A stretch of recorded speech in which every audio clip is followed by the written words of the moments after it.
Welcome. Welcome to Nintendo Voice Chat, episode 369.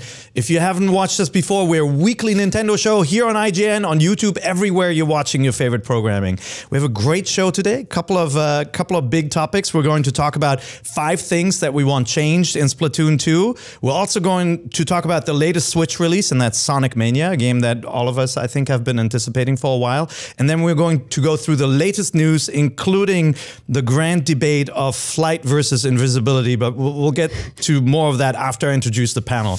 I'm Perry Schneider, your host, and with me today we have a new face. Who are you? Hi, I'm Lily Zaldivar, and I am a huge Inkling Splatoon fan.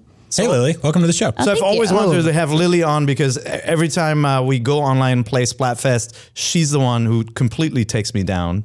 So maybe we'll have a little revenge story here. We'll also have Brian Altano. That's right. Hi, I'm Brian Altano. Nice to meet you. What's up? What do you do here at IGN, Brian? Not a lot.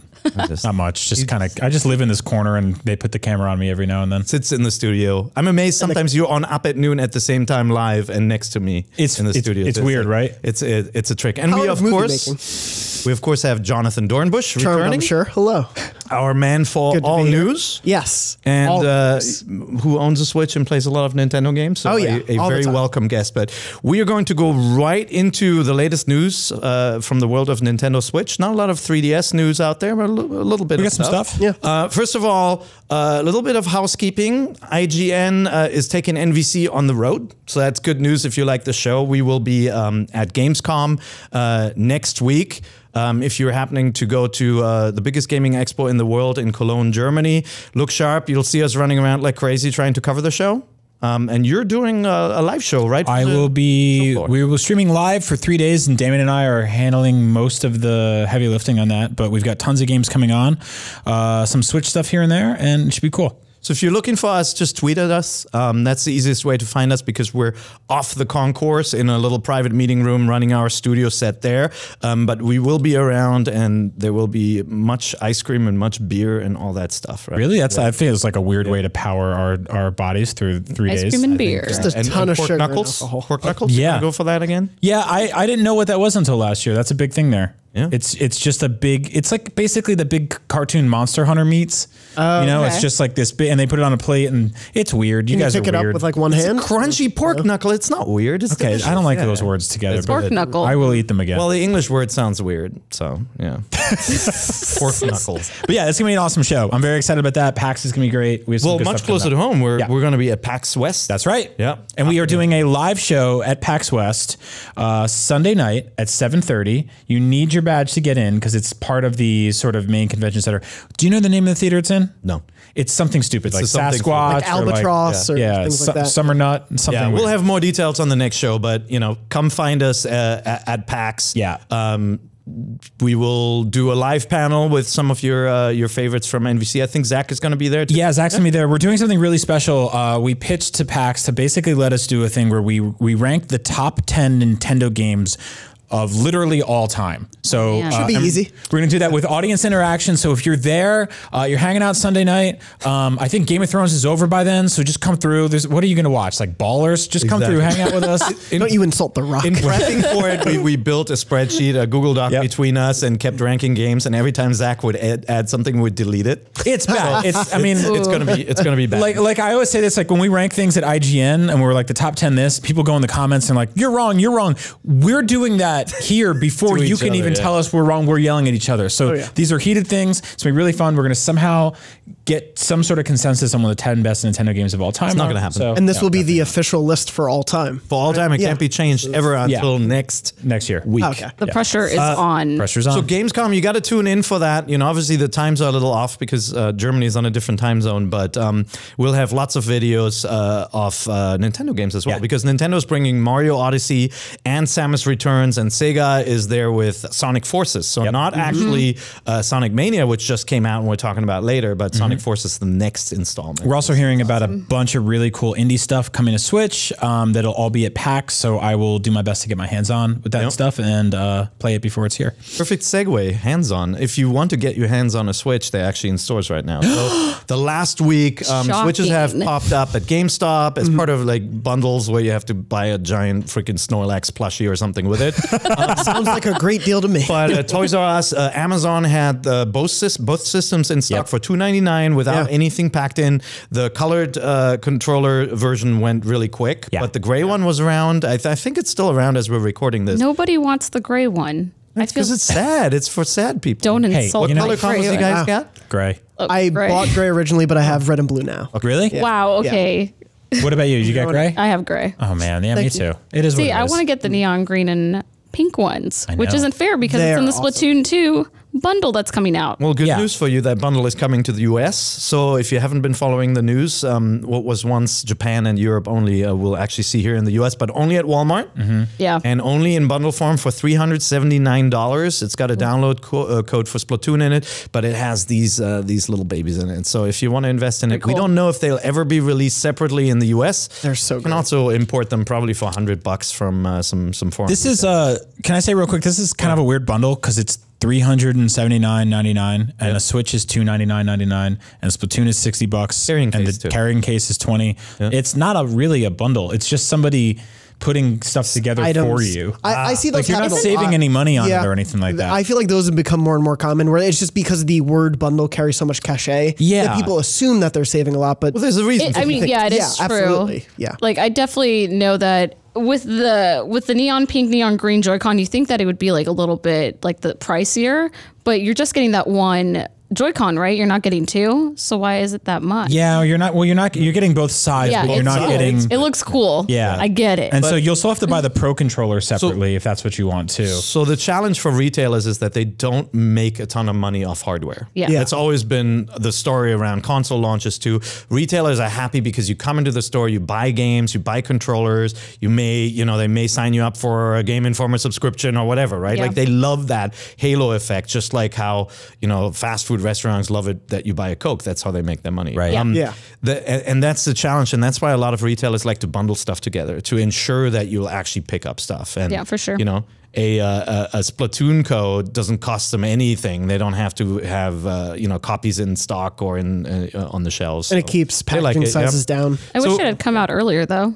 I would have bought that before Splatoon 2 came out. It is weirdly timed because it's not like, that's why I think this is odd. Because like if they had saved this for the fall and you could save a couple bucks on it because you weren't an early adopter, then that's an awesome deal. But for people who like diehard Splatoon fans just bought all of this stuff or just bought Splatoon, they already own a Switch. Like it's just weird timing. I think they didn't know how many units they'd be able to make because this is the timing is super odd. It's so There's odd. no happens after rhyme it comes or reason out. for it. No, and it's the same way I look at like them being like, here's the new 2DS.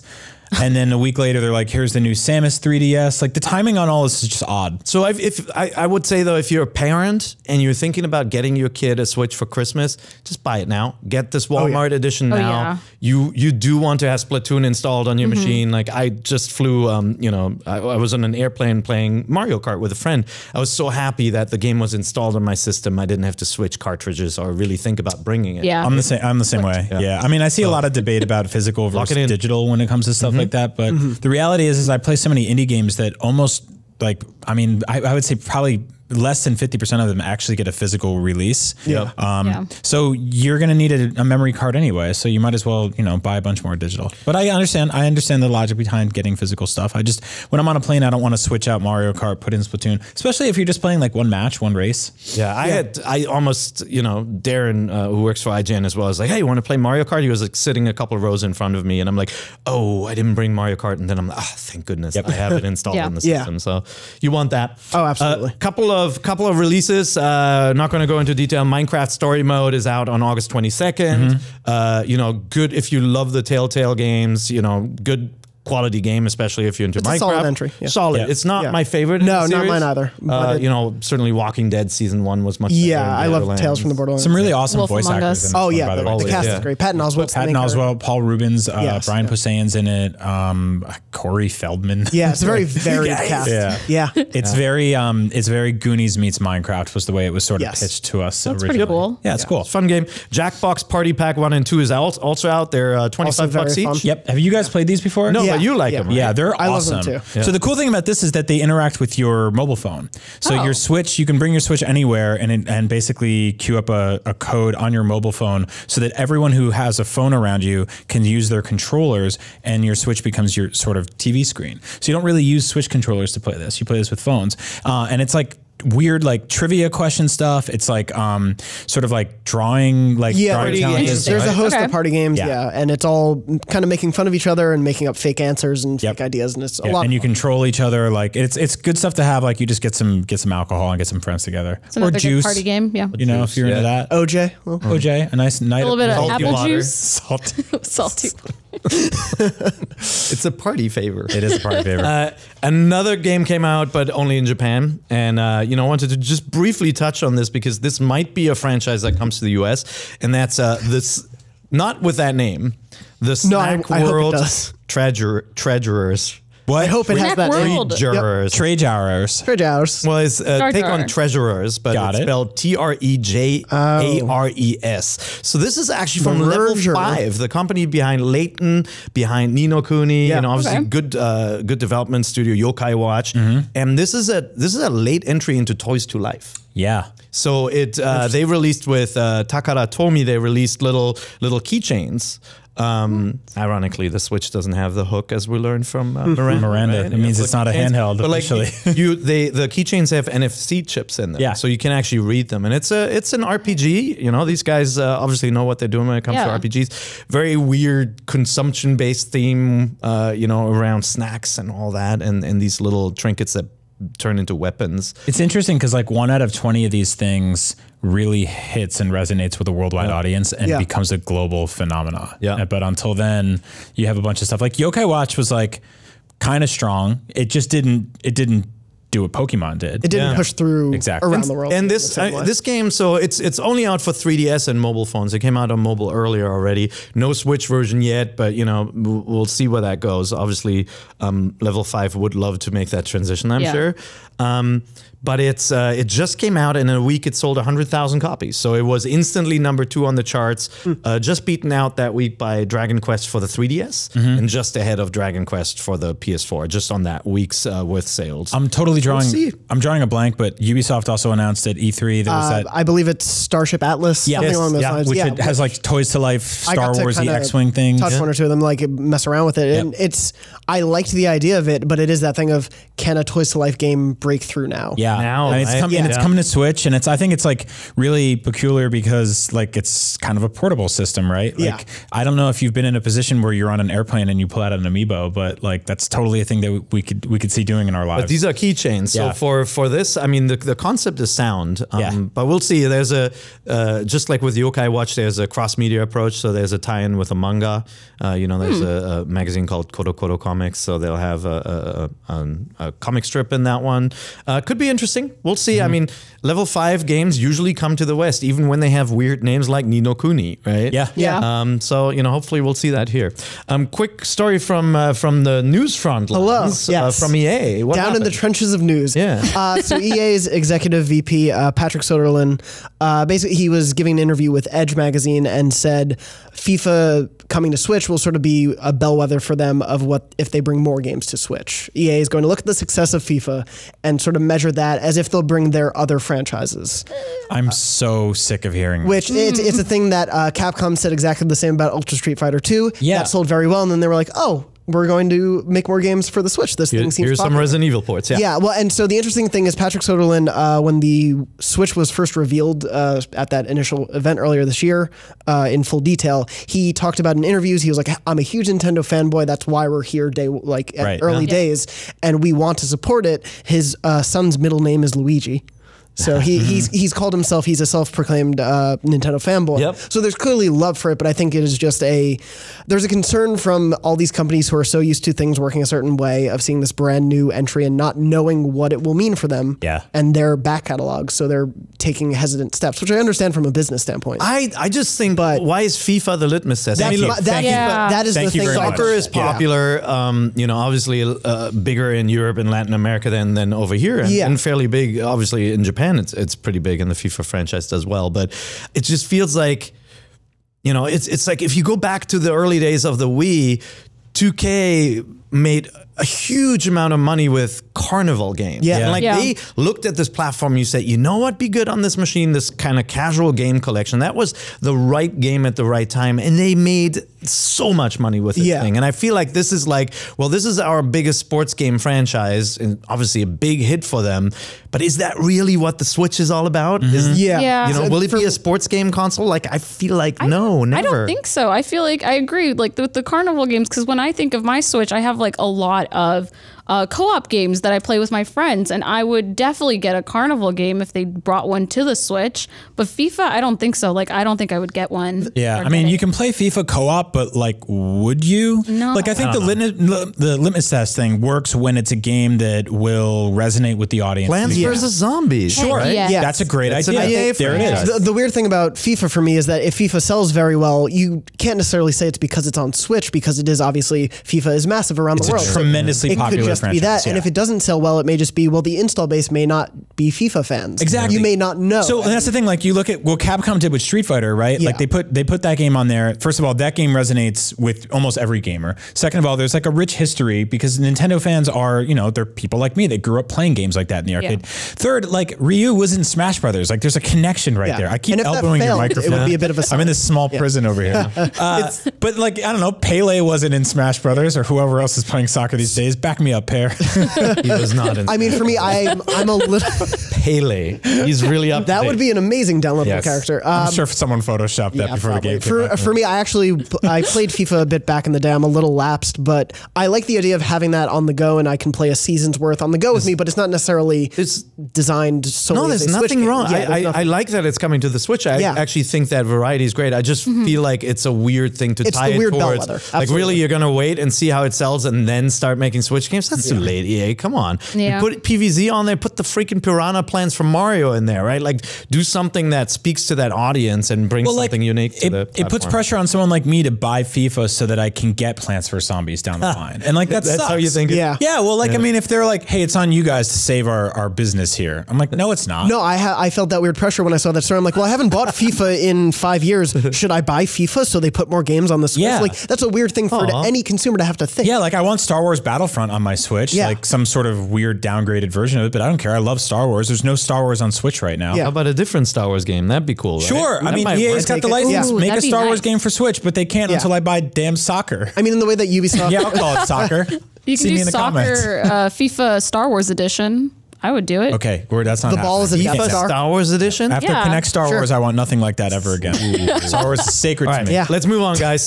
Much more important discussion. So Nintendo announced the next Splatfest for Splatoon. Yeah, they It's did. coming September 1st they and did. September 2nd. Sadly, I think the time that we're flying to PAX, right? Yeah. Yeah. So we'll see if we have a good Shame hotel. for you guys. I'll be playing the Splatfest. Good hotel internet connection though can make that happen.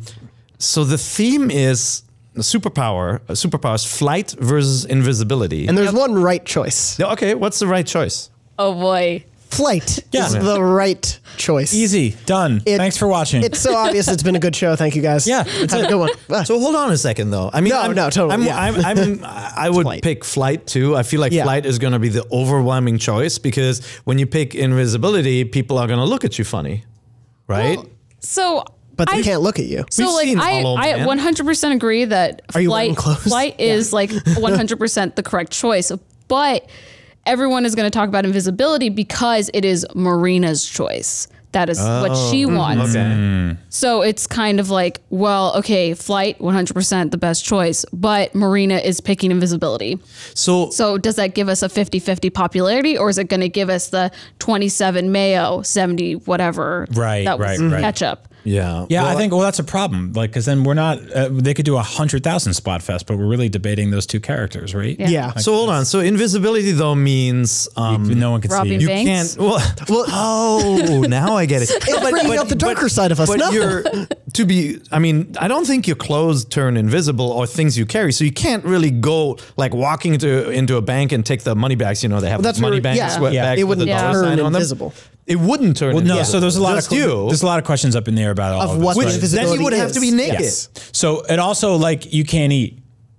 What do you mean? Wait, Oh, you 'cause can't of the eat. Then food would shows? just be. Oh, that's weird. It's Yeah. weird, Well, right? I feel like that's like when it becomes part of your body. Like for a second, you see a hamburger when you eat it, but then it disappears? He means as you're eating. As you're eating? Like, you mean while you're chewing, you talking right? about, like, or do you it mean being as it in would your go through your stomach? entire digestive Both system? and all of these things, yes, all of these things. So like if I go to steal pizza, which I'm not going to pay for pizza anymore if I'm invisible. Sorry, I support local pizza places, but I got you already turned bad. You don't even have the power yet. Okay, so you pick up the pizza slice, and you start eating it, and then still visible. It's floating and then disappearing in front of people. No, the pieces go down. You can still see them. No, and then after a couple of minutes, they turn translucent because then they become part of your body. Like your body becomes like 5% pizza when you eat it. It sounds like a horror goes movie. away. All right, what about your feet on the floor? You walk around this dirty city with your bare feet, stepping on weird needles. The dirt will be visible unless you eat it. Well, so there are different.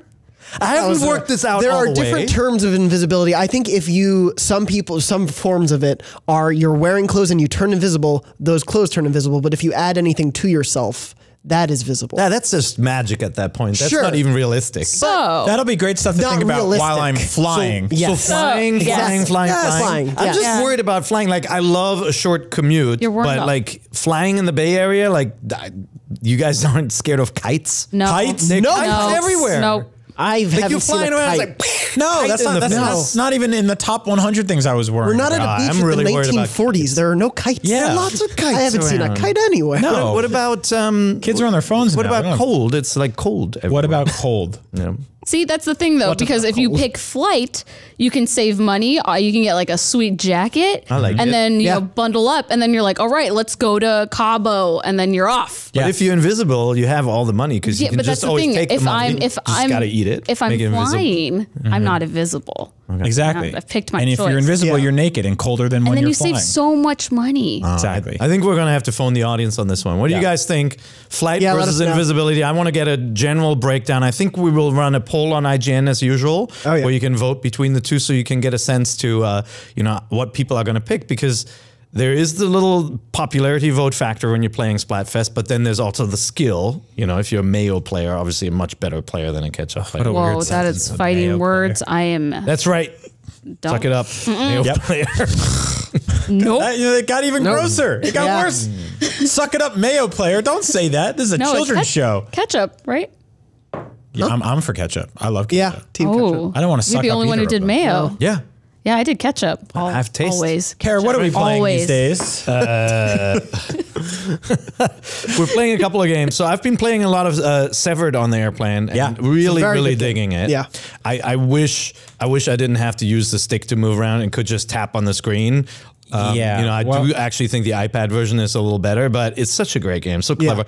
Kind of nasty too and gross. I found the best way to play Severed is you detach the Joy-Con, you just kind of hold it casually, and then just lay the system flat like okay. that. I didn't even Smart. think Yeah, about that. think about that. Yeah. See, I go for max battery when I'm in the airplane, so I don't want to do the Bluetooth thing. Don't you have that the charging everything I told you to buy? There you go again with your logic. The art style is there is like a gross nature to it though that I kind of love as Yeah. you're walking through, and the creature design is gross, but also just things in the world are dark. There is Yeah. a very dark undertone to the entire game, and I love it. There's Yeah. like that boy pinned to a tree with like branches coming out of his eye sockets and stuff. Did you guys see that? Yeah, Love it. Very creepy game. Recommended. It's just $15 if you Yeah. want something very different. This drink box really knows what they're doing. But from a even smaller developer, a new 3DS game came out. It's called Chicken Wiggle. Yeah. Yeah. Tell This me. game's really fun. Yeah, Jules, watch him. We had him on the show actually way back when we're still in the podcast room. Jules joined us. Yeah, he's been just like a really awesome supporter of Nintendo systems for a very long time now. Yeah. He's done stuff like Mutant Muds. He did Dementium. He did Moon, which Yeah. was Yeah. basically Moon, an yeah. episodic first person. And sort of, it was kind of a shooter, but like Yeah. more about adventure and stuff like that. Alright. Just really cool guy, makes a lot of really cool games. And this is a sort of 2D action platforming game, kind of in the line of like Mario Maker and stuff like that, but a little more, kind of simplistic. I mean, I'd it say. reminds me a little bit of Box Boy or maybe, the Yoshi games, in that your character, like Banjo-Kazooie, is made up out of two characters. It's a chicken and a worm, and the worm almost acts like a tongue or like a grappling hook. Yeah. So if you're standing below an opening in the ceiling, you can kind of shoot the worm through and pull yourself up and do it sideways. So It makes for a lot of clever little puzzles on how to get every item in the level. Yeah, so there's some hidden stuff that you have to find hidden in the walls, and it has this really kind of beautiful 16-bit art style, like super clean, super smooth, dead-on controls. If you played Mutant Mudds, which you probably have, because it's been ported to literally every platform ever made. It's also coming to Switch, in case you missed it. But there's sort of like 100 like diamonds you have to collect, little sort of like coin card looking things. And then they're back for this game. So there's 100 of those in every stage. And then you can also spell out the letters FUN. So it's kind of like a nod to like Kong and Donkey Kong Country. And you have to collect all 3 of those letters. But the platforming feels really good. It's really precise. Yeah. The art style is really clean and fun. The music's kind of poppy. Like I keep saying to myself, like, 3DS, I got to turn this thing on again. And then I sit down and play something like this. Like if you haven't bought a Switch yet, this is a really awesome sort of like I feel like years down the line when we talk about like the swan songs to the Nintendo 3DS, this is gonna be one of those games we're gonna be like, that was a nice little gem to sort of come in towards the end of the lifestyle. And it's, the title, it sounds derivative, right? It sounds like Chicken Little. And then like when you look at it, you're like another 16-bit game, but Jules is just really good at nailing controls, puzzles. Yeah. And then the main game is actually, I think, the small part and the small effort in developing this game, because it is like Mario Maker. Yeah. It has a full-fledged level editor, and the developers, I think it's a 2-man team. Yeah. Right? They actually used that tool set to create all the stages. So you can make your own stages with different themes, very wide stages. You can tag them and upload them. So if any of our fans, NVC fans, are playing the game and you upload a stage, put the tag NVC into it, because we can search for it and we can play some of your stages. So don't forget to do that. Yeah. Awesome. Honestly, I was playing it last night and I was like, this feels kind of like a long lost Super Nintendo game. It totally, right? And it feels like a Nintendo game. Yeah, too. It does. And like the 3D on the 3DS in this game is really nice. It has like translucent clouds in the foreground layer. Yeah, and like multiple tiers. Like to be honest, that was one of my favorite things about Mutant Mudds, was playing it on 3DS. Yep. And it got ported to all these platforms, and it's still a really strong, like very precise platforming game. But without the 3D, like something was missing, And I really like the 3D effect in that game. I really like it in this game. I have a feeling this game will come to Switch eventually.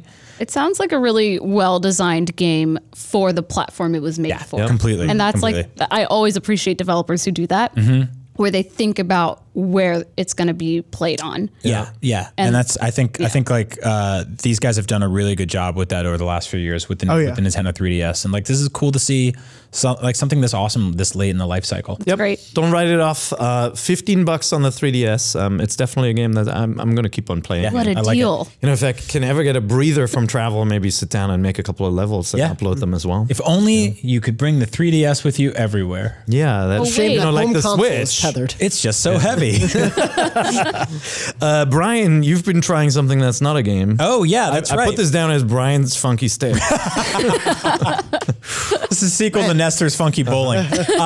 So I got this thing called the NES 30 arcade stick. It's made by a company called 8BitDo, which if you've been tracking the wireless controllers for Nintendo Switch recently, they've made like these awesome NES pads, Super NES pads, just like all these different controllers that will sync wirelessly with your Switch. So the cool thing about those things is you can bring them anywhere. They're super portable. They're really easy. But what if they were gigantic? Tell me more. 8BitDo just made a arcade fight stick for the Nintendo Switch. It also works on PC and Mac. It's $80. It comes out August 20th. And this is like a big, legit Bluetooth-enabled wireless fight stick. You can also plug it in via USB to USB to the back of your Switch when it's docked. It's like the size of 4 Switches. It's seriously, right? It's really interesting to play. It's so much significantly bigger than the actual system itself. You had me at, it's an arcade stick, and then you went, it's this big. Yeah. It's like, never mind. It's like legit, like, I don't know, it'd be cool to get a tiny little arcade stick. We'll get one of those one day. That'd be awesome. But I tested it with a bunch of games because I'm an idiot. I played Street Fighter. I did Hadoukens. That was perfect. I tried playing Breath of the Wild. That was not so great because it's only got one stick. Because it's a fight stick. So anything with dual camera controls, Snake Pass was a wreck, by the way. That was like the hardest game to control. Nope. But for 2D platforming stuff, for old school arcade stuff, there's a bunch of Neo Geo games on the Switch that like you might remember playing with controls sort of like that. King of Fighters. I booted it up with the Namco Museum and played like Miss Pac-Man or Pac-Man, and it was just perfect. Oh yeah. So this thing's really cool. It's shaped or sort of like design aesthetically is a nod to the old NES like original original NES gamepad color schemes. It's got big red buttons and that sort of like gray and off gray color scheme. I really like this thing.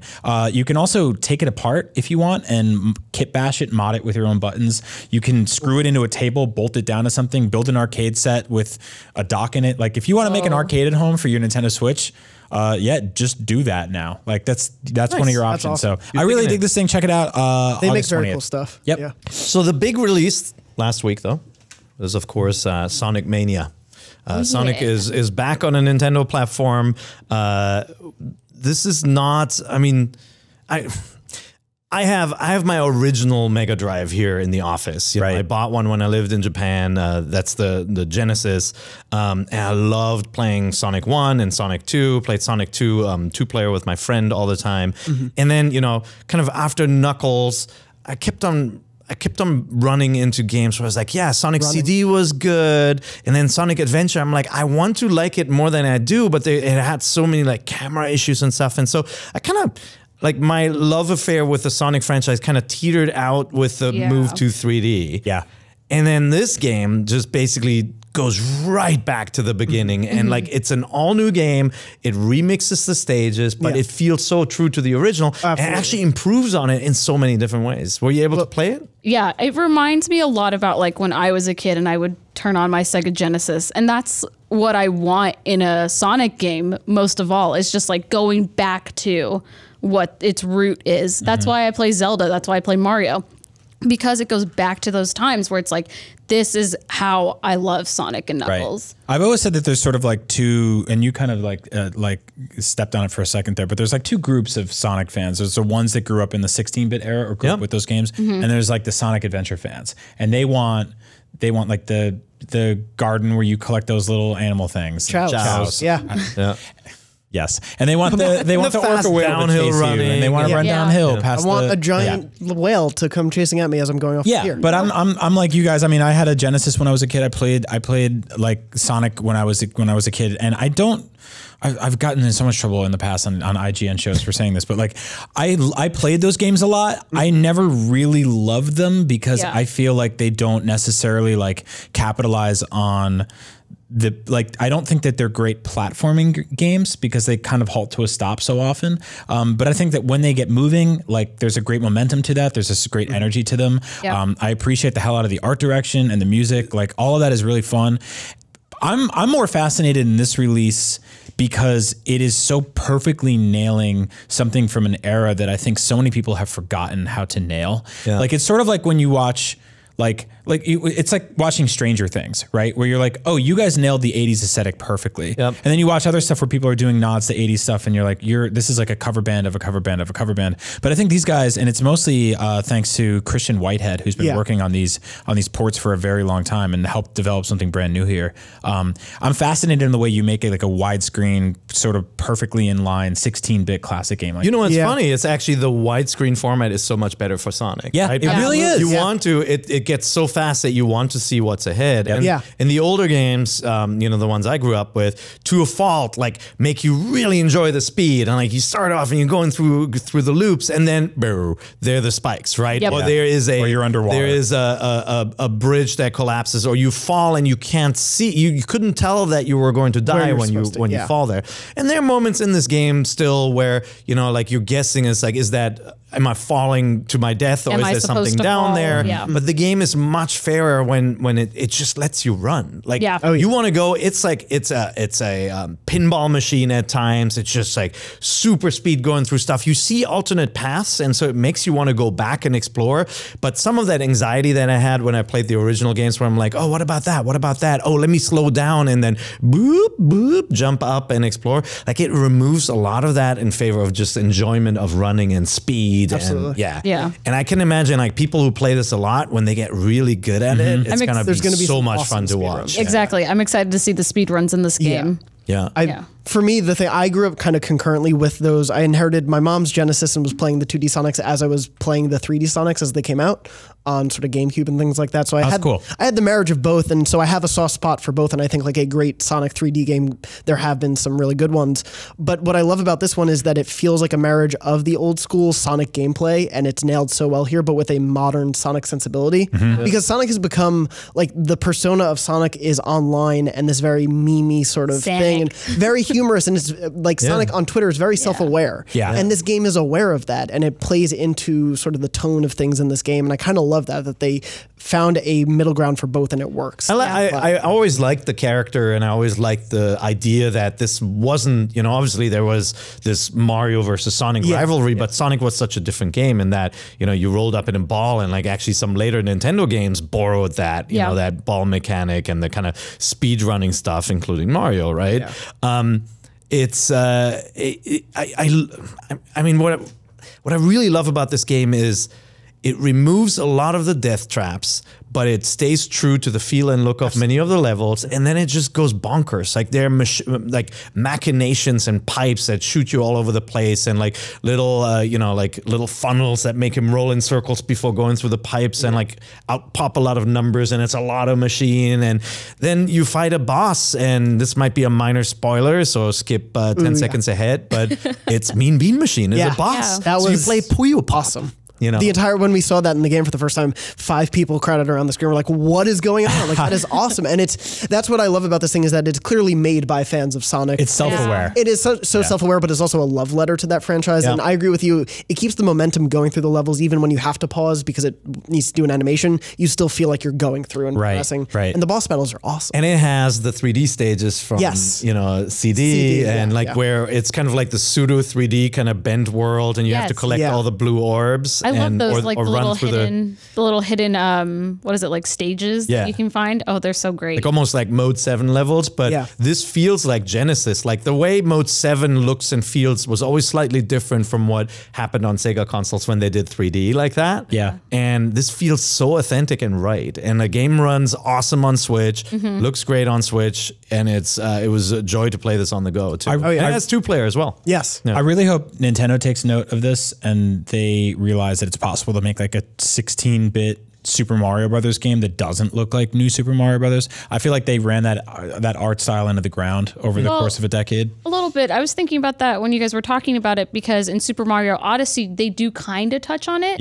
When Mario goes through the pipes, and then you become like an old 8-bit like Super Mario. And when people saw that, they got super excited about it. So maybe they'll bring it back after Super Mario Odyssey in the future. That'd be really cool. Know. I mean, Mario Maker obviously kind of played with that so much. But I want like just an original new like 16-bit widescreen take another Mario World game. Like Nintendo's level designers to do a Super Mario World 2, basically. Exactly. That'd be really cool, actually. But this you know, this version, Tantalus Media ported it to the Switch. It's quality stuff.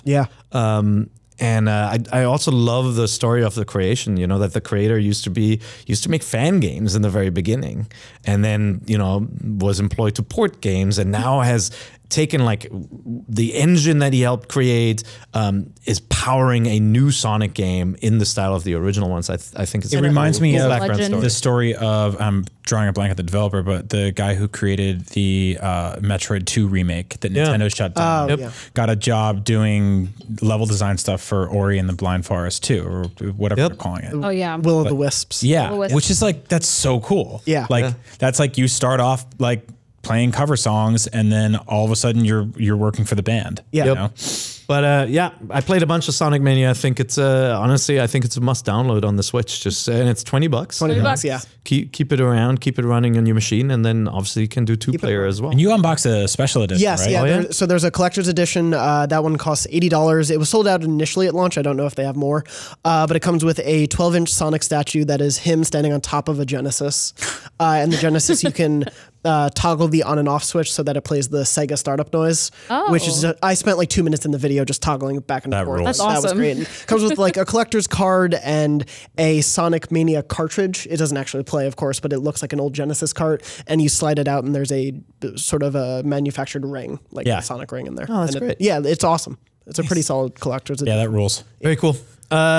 we are now going to switch topics. We're going to talk about Splatoon 2. We've got 2 people who are really excited. Are you still playing Splatoon, everybody? Yeah, here and All there. the time. I still pop in every now and So then. I think you're probably the biggest Splatoon 2 player in the office, right? Probably. With Brendan, probably. Yeah. Yeah? Like obsessively so? Well, I'm not a high level, and I don't play League as much because, and we'll get to this discussion about it, but I do play it a lot. Splatfest, I'm like on it a lot. I have teams that I join every so often. Yeah. So I am a huge Splatoon 2 player. You played Splatoon 1 as well? Yes, A I lot, did. I right? played it competitively. Nice. Yeah. All right. Wow. Well, that that explains my many deaths at your hands. So we are a lot going of to talk deaths. about a game that we love very much, Splatoon 2, which, you know, IGN gave a great rating to. I actually like it even better than our review. I think it's fantastic. It's just such a fresh multiplayer game. But we're going to talk about the 5 things we want Nintendo to change. Because even though the multiplayer is awesome, it's got a fun single player mode, great co-op play, there are a couple of missteps that we think Nintendo can address over time and actually fix. Yep. So we're going to start with the first one. I'll start with one of them. Maybe we'll go around and each pick a different one. Playing with friends. I think playing with friends, it's possible in this game. Yeah. But it sure doesn't make it easy for a game that is so centered around multiplayer. And just to give you some examples, if you haven't played Splatoon much, you can do private matches online. So if you have 8 friends, great. You can get them all together. You can do a custom match. You can play. If you have 7 friends, it's a little harder because, you know, you can't actually invite a random player. You can't open up the room. When you're playing Splatfest, you can start a room and fill it with random players, right? Or actually, you can't. Nope. No, you can start a room with 2 people. You cannot invite random players. Yep. And so if you have 4 players, you're great. You can play together as a team, and you'll be ranked. It was just a Splatfest demo that let you do that. Yeah. In Salmon Run, you can, if we want to play with 2 people, we can fill the open spots and play 4 player just Yeah. fine. So that's the one mode that allows everything else. Everything else comes with this asterisk. If I see you online, I can try and join you in Turf Yeah. Wars, but I might not be on your team. It'll get Yeah. randomized. I also can't voice chat with you. Yep. If I want to voice chat with you, I got to set up a room. Boom, I'm limited to the fact that I have to have 4 players. Like, And you Yep. have to have Right. your team. Yeah. yeah, so there are all these limitations. In league battles, you can do you have to unlock it. You have to be level 10. You can do 2 player or 4 player. If you're 3 players, sorry, Yeah. one guy goes home. Like all these weird limitations in this. Nothing game. that completely breaks the experience, but as a whole, like together, Yeah. it's frustrating. Like I was playing with someone, we were in person, and it was the first time I was playing online. I was like, "Oh, great, can we join together?" And it took like back and forth of, "Oh wait, no, I'll start the room. No, you start the room. Yeah. Okay, now we're together. Yeah. Oh no, we're not on the same team. Oh well, so much." And we played 5 games. We were never once on the same Did team. you put his friend code into Skype? No, I put it into Discord. There we go. Perfect. Well, here's the thing. Like I started off, but when Splatfest happened, I started off playing with friends and family using the voice chat app because we were lucky. We're 4 players, right? Yeah. So we were together, and that worked.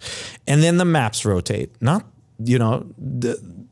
or actually it was for Salmon Run. We're playing Salmon Run, the maps rotate, you get bumped out, you're done with voice chat the moment it disconnects because you're synced, right? The app and the game are synced up. And so even though nothing changed in Salmon Run, because the Turf Wars maps rotated, you get bumped out, you have to restart the chat. It's just like, they're just all these weird caveats between the chat app, the lobby system, and the invites that make it just such a chore. Yeah. And so we always just went to Skype. Yeah, And at Skype, least Discord seemed like such better choices. Like, no offense to like their voice app, I know they'll probably like adjust to it. It'll get better for sure. Before you do this paid online, which is going to happen in 2018, they have to figure out a way to adjust the matchmaking, adjust the playing with friends, adjust like the voice app if paid is going to sound worth it. Honestly, But the other thing is that in every other multiplayer environment, you can tell what your friends are doing in a game, right? Yeah. So I could sign into Xbox Live and I can see that you're playing Splatoon Turf Wars. Yeah. In this game, you can't. You can see that you're around and I can try to join you, but I might not.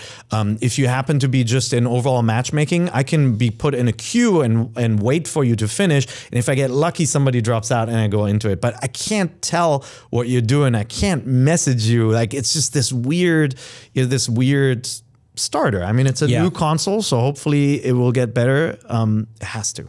So number 2, you guys are far more optimistic than me. Yep. You want them to fix voice chat and online, all that stuff. I don't think that will happen. So what I want is more offline modes. Okay. I want modes that I can play when chat doesn't work, when there's no Wi-Fi, when I'm on a plane and I bring my Switch with me and I boot up Splatoon. We have a really awesome single player campaign, and outside of that, really not much else. Yep. So I can play like local wireless with some people for some modes, but I want to be able to jump into a match with bots, level up my character a little bit, shoot some paint around, unlock some new gear, and keep going. And then come back into the online mode when I land and bring it up from there. Right now, currently, like in a Switch that's offline, you know, and not connected to anything that isn't near another Switch, it's kind of just an icon on your screen. Right. Outside of single player, which is cool. I really like it, but once you finish it, that's that. Then you're done. Yeah. Like I want to be able to play a couple of matches. I want something, just create some sort of online mode. And I thought I'd remember reading like as we led into like the sort of like understanding more about what Splatoon 2 would be, that this is something that would become part of the actual final package. And it's just, it isn't. Well, the single player has a couple of replay options. Like you can play it again with different weapons, obviously, and like you can spend a lot of time in the single player mode.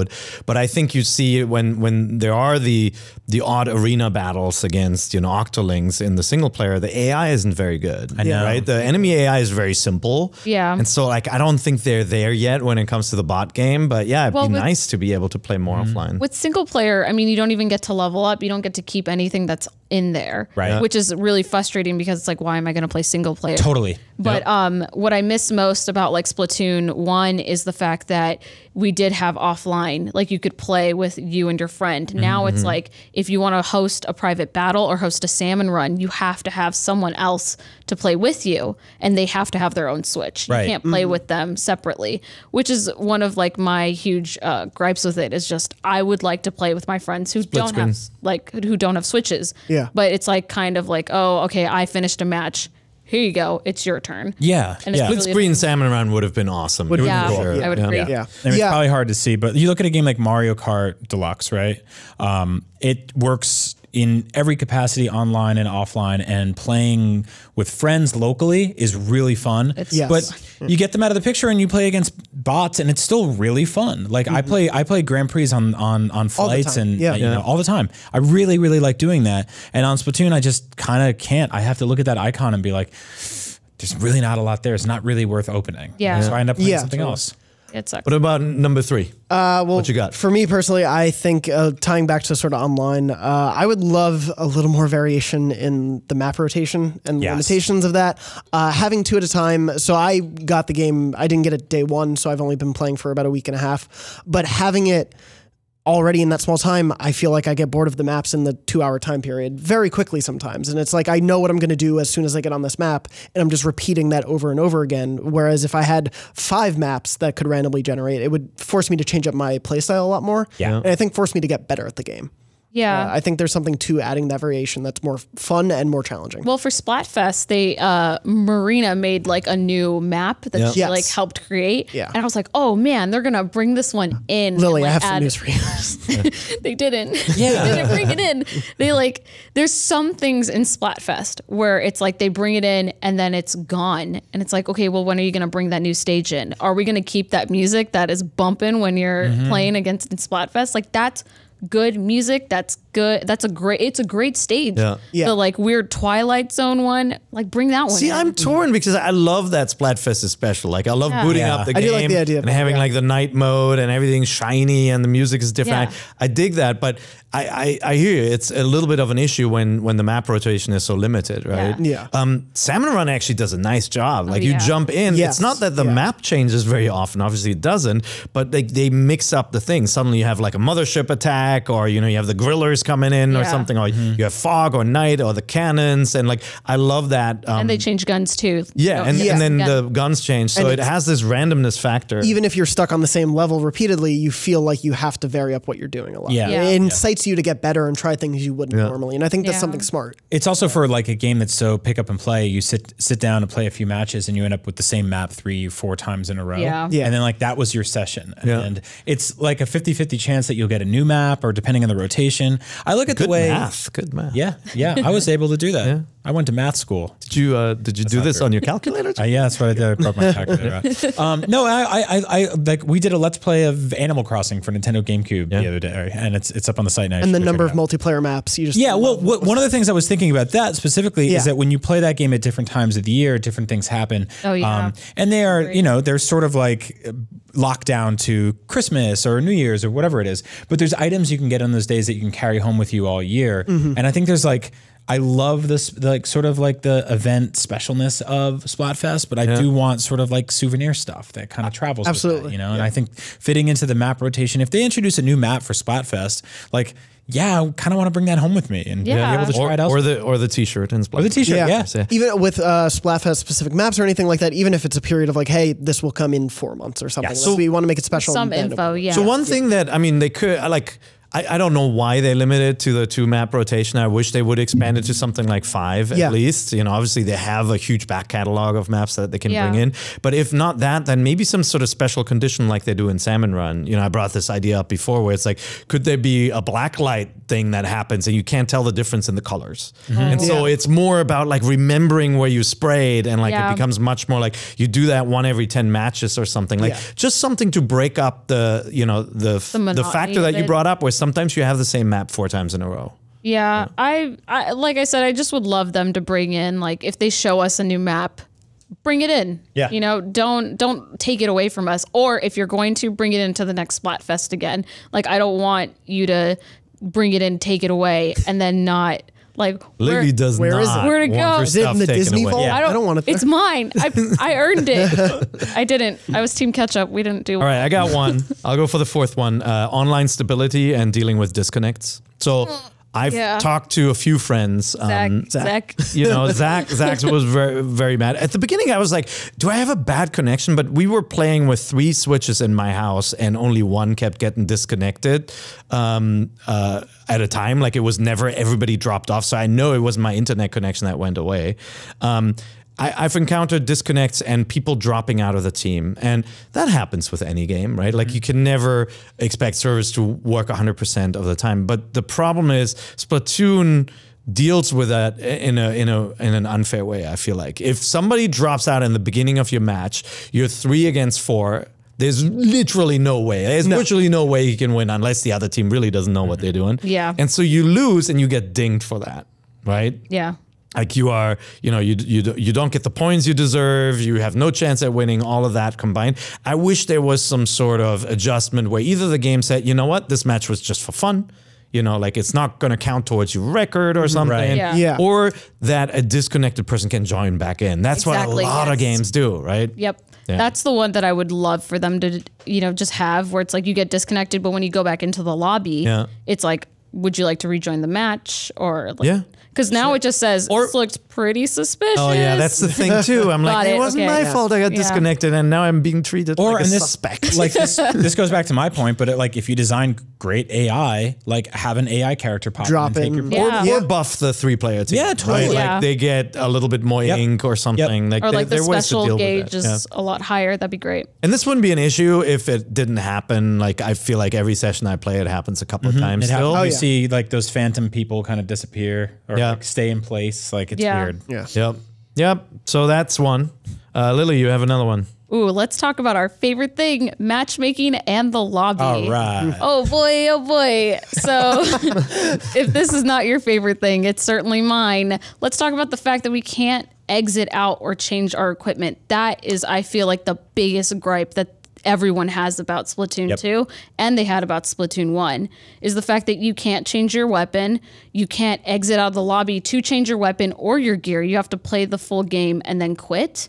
And I feel like that's such a huge issue that I wish Nintendo would address. So in Splatfest, you can bring up you can change your weapon, but in regular play, you can't for whatever reason, right? I don't understand like why at all, because it seems like it's such an easy fix. Yeah. I mean, but they don't do it. I think originally they were thinking they liked that chaos element of not knowing what your team members have or the other players have, and then kind of committing to it. But yeah, it is really weird because Splatfest lets you change it. Even they could still keep it a mystery if they want that. Like, you can't see other people's loadouts, but the fact that it's in there in a certain particular case and isn't all the rest of the time. Yeah, I think it's odd that a game that sort of pushes you to collect and try so many different weapons also sort of makes that difficult to adjust in between matches. Yeah. You know, like you have to kind of back out and come back in. But it's like I have an arsenal of like 15 different weapons right now. Like I want to if I'm playing with one and I'm bored and I want to switch over to something else, like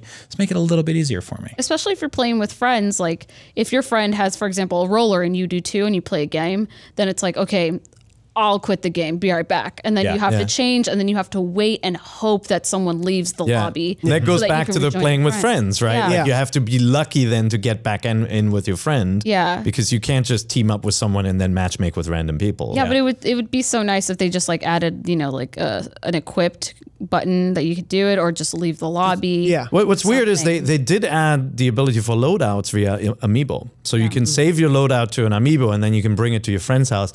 I thought for sure they'd make it so you can just quickly switch while you're in the lobby. Yeah. And like matchmaking is actually long enough for you to be able to go into your items. It's also when you're playing Turf Wars or anything, you want to level up your items. So you want to go and check one that hasn't been fully leveled up and maybe swap through, right? It becomes this kind of meta game of leveling up stuff. So it is a really confounding omission. Yeah, especially with clothing. I mean, I might be the only one who's like, ooh, I want to upgrade all of my clothing, but I can't do that. I have to do the same thing, exit out, and then go back in, and it's just a lot of like redundancy that's unnecessary. A lot of waiting. Yeah. I mean, to me, it doesn't seem like this was a purposeful design choice, but more of a technical question. Yeah. Like, I feel like this is something they'll eventually get to.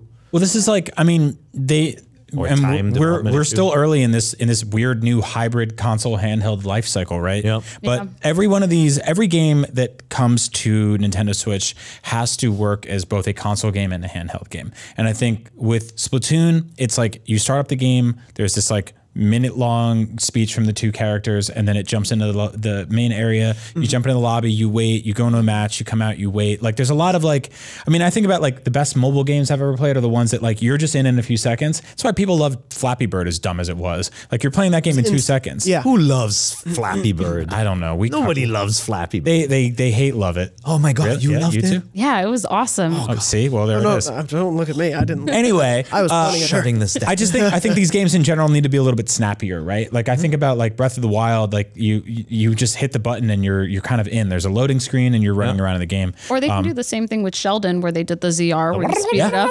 It's like, listen, Marina Pearl, you're great. Speed it up. Yeah. Let's go. I want to get to that just let game. me snap right in there. Especially if you have no intentions of playing some of the other modes. You came for a very specific thing like Salmon Run, right? Yeah, like, Which, great. by the way, you didn't touch on that. Are you happy that you can't play it on certain days? No, it's a weird thing to me that I haven't loved so far. I know, Lily, you have a little bit of a different opinion. Yeah, but for me, it's been that thing of, because I'm not keeping track of the days always in my head when I can. And so I was asking a friend, oh, we should play, never mind. You can host like private parties of Salmon Run, but the reason why I like it, and I feel like a lot of people might disagree, is the fact that Salmon Run has a lot of good prizes when you play it often. Like, they give you like ability, like ability cards, ability chunks. They give you like experience tickets that you can get with like Krusty Sean, which is awesome. Like, those are great, but if it's continuous and and it's open like all the time, you're going to take advantage of it. And I take advantage of it when it's open. Like, I play it all the way until I get like 1,200 experience, and I get all of those bonuses. And at this point, I'm at 300,000 coins. And it's like, what am I going to spend solution. this on? You don't need to be invisible. But you could. I'm flying. Flying. But they could make it so that they reward times, like only on certain days do you actually get rewards. I mean, that would be one approach to deal with it. But I mean, look, we had a lot of suggestions for fixes and improvements. But there's so much awesome stuff in this game as well. Like every time I play online and every time I go back into Salmon Run or I just play local multiplayer, I just find so much to love and so much new to discover. Yeah, we really love this game. Characters are so cool. It's just like, I love how like vibrant and different this world is. At this point, it's more of like therapeutic to me. It's like, oh, I'm going to be right back. It's been a long day. I'm going to play Turf War. Yeah. That's right. Then I'll just play it, and I'll ask people if they want to play it or if they want to play League. Like, that's just what I want to do. So the good news, Nintendo keeps on updating this game. So we'll be probably seeing a lot of updates over time. So hopefully these 5 are going to be part of it. Yep. So we've got a couple of minutes left before we close out here. So I wanted to get to some question block. Sure. Questions from our fans. These come from the IGN inbox this week, nvc@ign.com if you have any questions for us. Remember to keep the questions short.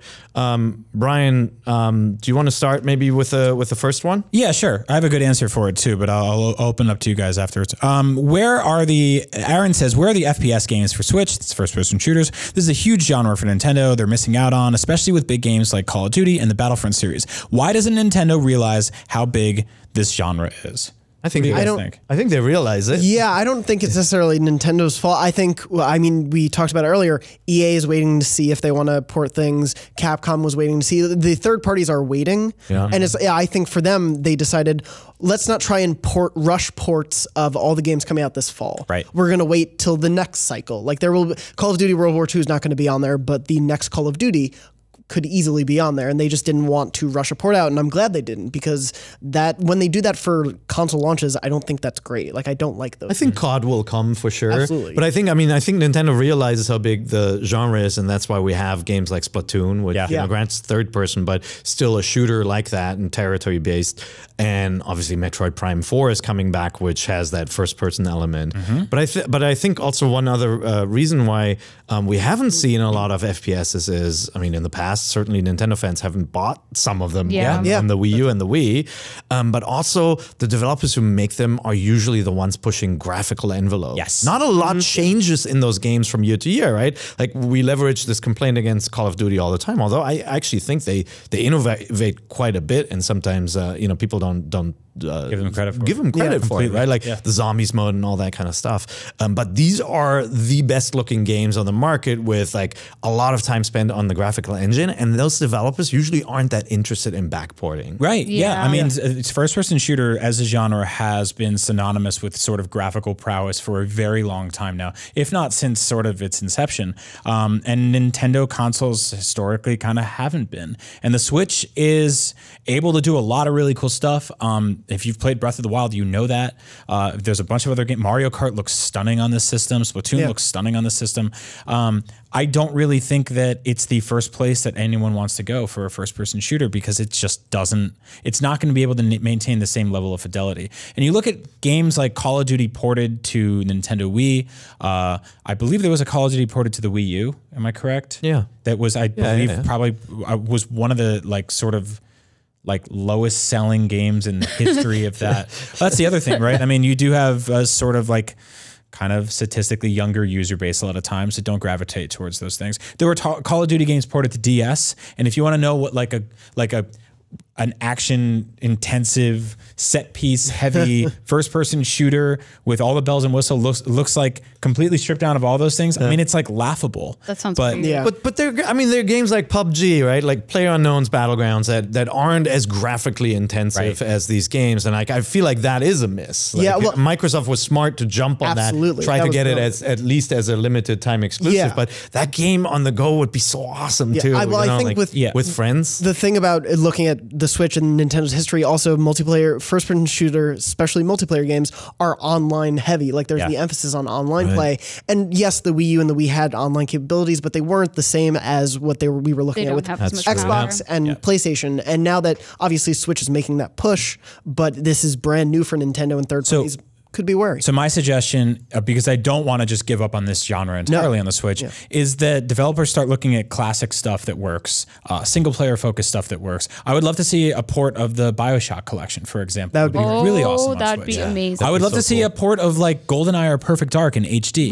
We've been asking for those for ages. People have worked on them. They even exist. Something like Wolfenstein. Something that works really well for that platform, doesn't lean on voice chat online or graphical prowess. And I'll say something really quick about it. Like, I 100% agree with everybody. I do think that the developers just don't see Call of Duty or Battlefield in in the Nintendo Switch. But I would 100% agree if they did BioShock, if they did GoldenEye, because the Switch to me, Battlefront, Star Wars. If the Switch to me is more of like a platformer, like let's take it back to like more of a story arc, which is what GoldenEye was. Yeah, gotcha. BioShock is more story-like. If you're looking for online, I would say stick to like Xbox One, PS4, PC. But if you're looking for story FPS, the Switch is 100% the place to go to. I agree. Yep. So we have question for one more time. Yoda Schneider. We have time for one more question before we got to go because they need the studio and they're going to start throwing fruit at us and we can't turn invisible. Or fly. Wow. I can fly out of here. So next question comes from Kieran. With Nintendo's business model for the Switch seemingly being to keep a constant flow of quality first-party games, what would your predictions for 2018 releases be? Obviously, we know about Yoshi and Kirby, and you would expect Animal Crossing to perhaps tie in with a mobile game. But what about the remaining 9 months? I think 2018 is too early for both Prime 4 and Pokemon. It is. Those are not. What do you think is coming? Because those games were not games when they were announced. It was announced. They were logos, right? Yes, they were logos. 2018, Captain Toad's Treasure Tracker 2. I would love that, and I don't think it would be that intensive. I think we're going to see a couple more Wii U ports, like deluxe editions. Smash Brothers has to come, and that would be. I think that's the big awesome. one. Smash. You put out Smash in March with all of the DLC characters. It's an early game that will sell like crazy, and I will happily pick that up to have Metroid Prime Trilogy Collection. Something like that. Yep. I think I'm in the minority that would say I would love a Rhythm Heaven. Like, Oh yeah. That'd be cool. oh man, Rhythm Heaven and Nintendo DS, and then on the Wii U was so much fun. I would love it to come back. I just think they will go. They still have a lot to prove with this machine, and I think they will go for bigger names first, right? That's why, like, it feels like you're getting an installment in every franchise, right? Like we're getting Fire Emblem Warriors, we're getting Kirby and Yoshi and Metroid and Zelda and Mario Kart, and so the ones missing are definitely Smash Brothers and Animal Crossing, as Kieran said. Yeah. I feel like Animal Crossing's gotta be there. It's gotta happen. Be great. Yeah, I think the big release first party thing every month is going to slow down significantly in 2018. I think it's like we're setting our expectations. Think they're running out? I just think I mean, they're probably looking at stuff like ARMS going head to head with Splatoon a month apart, and that sort of cannibalizing each other's, bodies, or however you cannibalize. I don't eat people, sorry. But I think that next year we're going to see it slow down a little bit, but you will see big stuff. Like you probably will see an Animal Crossing. You will see a Smash Brothers port. I'd love to see a new WarioWare. Like if we're going into the deep chest of weird Nintendo stuff. Waluigi's Taco Stand. We're finally going to get that game. Mario sports games. Like I'd love another tennis or a golf or things like that. But also I think I'd love to see more partnerships. Obviously we have to see the full game, but Mario plus Rabbids. Yep. Like more third party related ones that you wouldn't expect this type of game. But so far from everything I played, like I'm very excited to play more of it. And I think more potential for that. I also think what sort of significant improvements they can offer to their virtual console line will help in lieu of sort of padding that out. If they go like, this month we have Mario 64 and like it looks and plays great and here we go. Yeah, well, we have 64, we have GameCube. I would like to see Mushroom Kingdom Garden Warfare. Yeah. Oh, I'd play that. That'd be very nice, right? All right, those are all the topics we have for you this week. This is the end of NVC as you know it. As you know it. Whoa. Just this week. Calm down. It's okay. Well, we're going to pack up. We're going to fly to Germany for Gamescom. Yeah, we got to check in our flights. You can probably watch us live with NVC from Germany in Cologne. Probably very, very sleepy, but we'll tell you everything. We'll tell you everything we played at the show. NVC is, of course, not the only show at IGN. You can check out the IGN show. That's a great name for what it actually is, which is kind of like our summary of everything that we're excited about. It airs on Disney XD on television every weeknight, but you can also watch it on IGN the next morning. And then, of course, there's Game Scoop and Beyond and Up at Noon. Yep. You just did the Animal Crossing play on Up at Noon? We're putting it up to, it's up now. We put up an hour-long Let's Play of Animal Crossing for Nintendo GameCube. So fun. Because we're weird, and why not? For our 100th episode of Up at Noon Live. Awesome. And Unlocked, of course, and our many wonderful shows. Where can people find you when you're not on NVC? For example, on Twitter? Oh, Splatoon 2, Lily XYZ. And then on Twitter, it's CoolCat Lily Z. Awesome. I'm at Agent Bizzle. I'm at JM Dornbush. And I'm Per IGN, and we're out. Team Flight. Bye.